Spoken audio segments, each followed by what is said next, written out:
So, just for today's video mga kapatayan, so siyempre, it's been for so how many months actually since na nakapag-vlog tayo. And so, medyo talagang busy talaga ako kasi nga, from Friday, hospital government hospital na tayo, so limited na tayo. And medyo napalayo lang talaga tayo. So, from Santa Ana, sabi mo, 1 to 2 hours going to Makabuluhan tayo. So, before kasi is pumapali pang tayo. So, ngayon tayo ay nag-duty na ngayon sa Makabuluhan tayo. Ayan, so, just for today's video mga kapatid, ipipresent ko sa inyo yung isa sa mga ginagawa ng mga kamarero.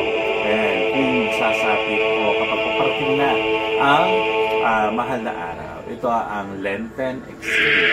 So, before kasi, kwento ko lang, nakasali na ako or kinahok na ako sa pinasabing Lenten Exhibit. Lenten Exhibit ako first sa SM Pampanga. Way back 2015 or 16, parang gano'n. Ayun.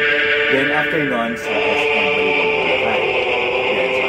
Tapos, twice akong sumali sa Lenten Exhibit ng SM Pampanga. Tapos twice din sa SM Baliwag. Then, sumasali ako sa usually sa Modern Exhibit. And so, hi and hello din pala sa mga kamarero all over the Philippines at sa mga batang kamarero. And so, hello po sa inyo. And so, nagpunta ako, actually, it is a accidentally happen na I'm taking my master's degree at Guagua National College. So, nag-master's ako na Master's in Public Administration. So, nung nandun ako, sabi ko, this is my first time na pumasok sa simbahan ng Guagua. Tapos nung pumasok ako sa simbahan ng Guagua, ayun na, so nakita ko na may Lenten Exhibit ka na.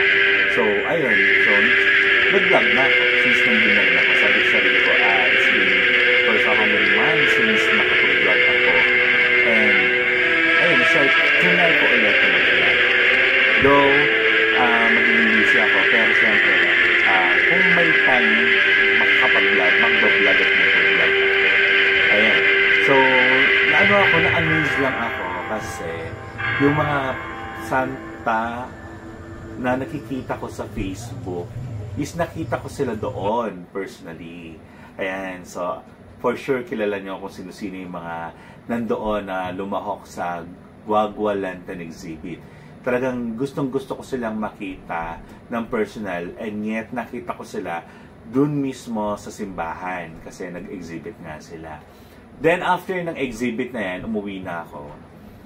May nakapagsabi sa akin, may Lenten Exhibit din na nagaganap sa San Luis, Pampanga. Tapos sabi ko, nakapag-vlog na kasi ako doon ng Lenten Exhibit. Nakapag-vlog din ata ako doon, I think twice.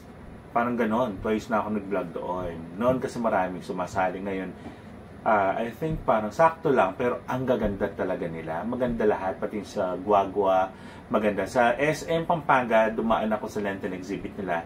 Hindi ako nag-vlog kasi ilang beses na ako nakapag-vlog. Same images din kasi yung mga nandoon. Ayun. So, wag na natin pampatagalin. Eto na. At panoorin nyo hanggang dulo. Then comment down below kung ano pang gusto niyo i-vlog ko for this Lenten season. And of course, sana makapag-vlog tayo sa darating na Holy Week mismo, sa mga prosesyon, sa mga nagpipinitensya. Ayun daw, meron na rin akong vlog sa pagpipinitensya. Tapos, prosesyon, bisita iglesia. Ayan, bisita iglesia. May binablog din tayo sa mga bisita iglesia. I think, yes, last year, nakapag-vlog naman tayo. And, ano pa, marami pang natin yan, na pag-vlog. So, ngayon, ayan, nandito sa tabi ko, of course, yung aking alaga, isa sa mga alaga ko. Hindi siya lumalabas pag mahal na araw. So, lumalabas siya every month of October. Ayan, Marian Procession. Nagpalit lang kami, trinay ko lang yung diadema. Actually, ang corona talaga niya is nasa taas, yung 2-in-1 crown. Ayan. Pero ngayon pero nakabelo na rin siya ng itim. Ayan, binelo namin. Then, dinamitan na rin siya ng kapatid ko ng itim. Tapos, siyempre, pinahawak na sa kanya ulit yung pako niya. Yung corona tinake nandoon sa lagayan niya. And panyo ang pinahawak. Then, itatry namin siyang idungaw sa Huwebes Santo. Ayan, Huwebes Santo or Wednesday. Doon ko siya idudungaw.